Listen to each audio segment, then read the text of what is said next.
वाराणसी में दीपावली के बाद धार्मिक निर्माल्य का सबसे बड़ा विसर्जन होना अभी बाकी है। लिहाजा बुधवार को अन्नकूट के अवसर पर नमामि गंगे ने काशी क्षेत्र के संयोजक व नगर निगम के स्वच्छता ब्रांड एम्बेसडर राजेश शुक्ला के नेतृत्व में दशाश्वमेध घाट पर गंगा तट पर काफी मात्रा में फैले धार्मिक निर्माल्य की सफाई करके लोगों से अपील की है कि वो दीपावली के बाद बचे हुए धार्मिक निर्माल्य को गंगा में प्रवाहित करने या रोड साइड, फुटपाथ, पेड़ के नीचे या पार्क और पब्लिक प्लेस में रखने के बजाय इनका इको फ्रेंडली विसर्जन करें।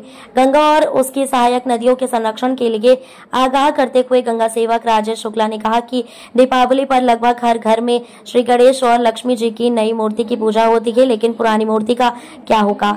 ज्यादातर लोग मूर्तियों को गंगा में प्रवाहित कर देते हैं और कुछ लोग पेड़ के नीचे रख देते हैं। हमारा लोगों से विनम्र निवेदन है कि इन मूर्तियों की एक टब पानी में थोड़ा गंगा जल डालकर मूर्ति को उसमें रख दें। 1-2 दिन में मूर्ति स्वतः उसमें घुल जाएगी। मूर्ति खुले जल को किसी गमले या पेड़ की जड़ में डाल सकते हैं। आपके इस प्रयास से मूर्ति का सम्मानजनक विसर्जन तो होगा ही, मां गंगा सहित अन्य नदियों को स्वच्छ रखने को उठाया गया सार्थक कदम भी होगा। आयोजन में प्रमुख रूप से नमामि गंगे काशी क्षेत्र के संयोजक व नगर निगम के स्वच्छता ब्रांड एम्बेसडर राजेश शुक्ला, आयुष श्रीवास्तव, गगन शुक्ला आदि उपस्थित रहे। मैं राजेश शुक्ला, गंगा सेवक के संयोजक नमामि गंगे काशी क्षेत्र, नगर निगम स्वच्छता ब्रांड एम्बेसडर वाराणसी।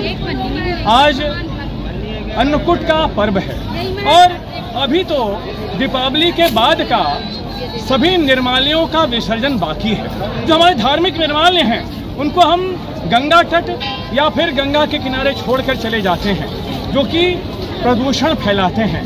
हम आज इस अवसर पर यह निवेदन करना चाहते हैं कि गंगा हमारी है, गंगा के घाट हमारे हैं, इनकी स्वच्छता की जिम्मेदारी हम सभी की है।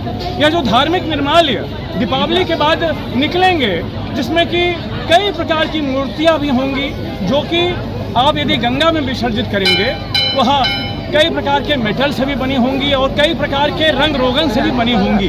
तो पुरानी मूर्तियां कहाँ जाएंगी, यह कभी आपने सोचा है?